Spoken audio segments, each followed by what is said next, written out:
आखिर कैकेयी ने राम को क्यों दिया वनवास, जानिए कैकेयी के त्याग की कहानी। पौराणिक कहानियां। एक बार युद्ध में राजा दशरथ का मुकाबला बाली से हो गया। राजा दशरथ की तीनों रानियों में से कैकेयी अस्त्र शस्त्र और रथ चालन में पारंगत थी, इसलिए कई बार युद्ध में वह दशरथ जी के साथ होती थी। जब बाली और राजा दशरथ की भिड़ंत हुई उस समय भी संयोगवश कैकेयी साथ ही थी। बाली को तो वरदान था कि जिस पर उसकी दृष्टि पड़ जाए उसका आधा बल उसे प्राप्त हो जाता था। स्वाभाविक है कि दशरथ परास्त हो गए। बाली ने दशरथ के सामने शर्त रखी कि पराजय के मोल स्वरूप या तो अपनी रानी कैकेयी छोड़ जाओ या फिर रघुकुल की शान अपना मुकुट छोड़ जाओ। दशरथ जी ने मुकुट बाली के पास रख छोड़ा और कैकेयी को लेकर चले गए। कैकेयी कुशल योद्धा थी। किसी भी वीर योद्धा को यह कैसे सुहाता कि राजा को अपना मुकुट छोड़कर आना पड़े। कैकेयी को बहुत दुख था कि रघुकुल का मुकुट उनके बदले रख छोड़ा गया है। वह राज मुकुट की वापसी की चिंता में रहती थी। जब श्री राम जी के राजतिलक का समय आया तब दशरथ जी व कैकेयी को मुकुट को लेकर चर्चा हुई। यह बात तो केवल यही दोनों जानते थे।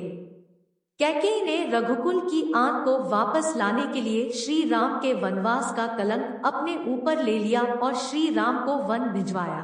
उन्होंने श्री राम से कहा भी था कि बाली से मुकुट वापस लेकर आना है। श्री राम जी ने जब बाली को मारकर गिरा दिया, उसके बाद उनका बाली के साथ संवाद होने लगा।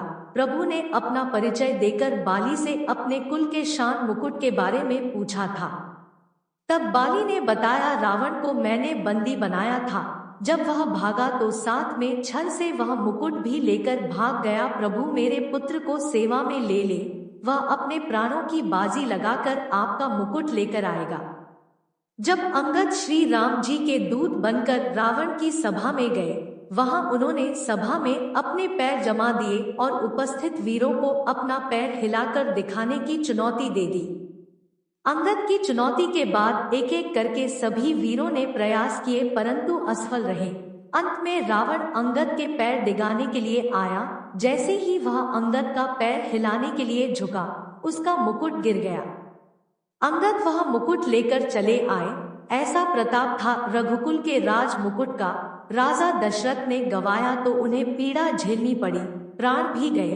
बाली के पास से रावण लेकर भागा तो उसके भी प्राण गए। रावण से अंगद वापस लेकर आए तो रावण को भी काल का मुंह देखना पड़ा। परंतु कैकेयी जी के कारण रघुकुल की आन बची। यदि कैकेयी श्री राम को वनवास न भेजती तो रघुकुल का सौभाग्य वापस न लौटता। कैकेयी ने कुल के हित में कितना बड़ा कार्य किया और सारे अपयश तथा अपमान को झेला, इसलिए श्री राम माता कैकेयी को सर्वाधिक प्रेम करते थे। भगवान राम ने कैसे मांगा कैकेयी से वनवास। कैकेयी ने कहा है, एक दिन की बात, मैं छत पे घमा रही थी। भीगे हुए थे बाल, मैं उनको सुखा रही थी। पीछे से मेरी आंखें किसी ने बंद कर लिया। आंखों का पल भर में सब आनंद ले लिया। मैंने कहा, आंखों से मेरे हाथ हटाओ। उसने कहा, पहले मेरा तुम नाम बताओ। मैंने कहा, लखन मुझे न आज सताओ। उसने कहा, लखन नहीं हूं, नाम बताओ। मैंने कहा, भरत हमारे पास तो आओ।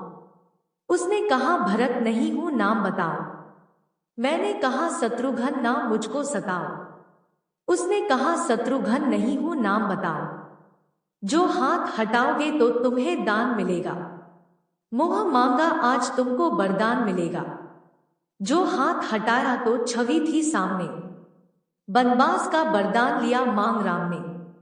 दोस्तों, आशा करते हैं आज की ये कथा आप सबको बेहद पसंद आई होगी। वीडियो पसंद आए तो लाइक करें और नित्य नए वीडियो देखने के लिए चैनल को सब्सक्राइब जरूर करें। जय श्री राम।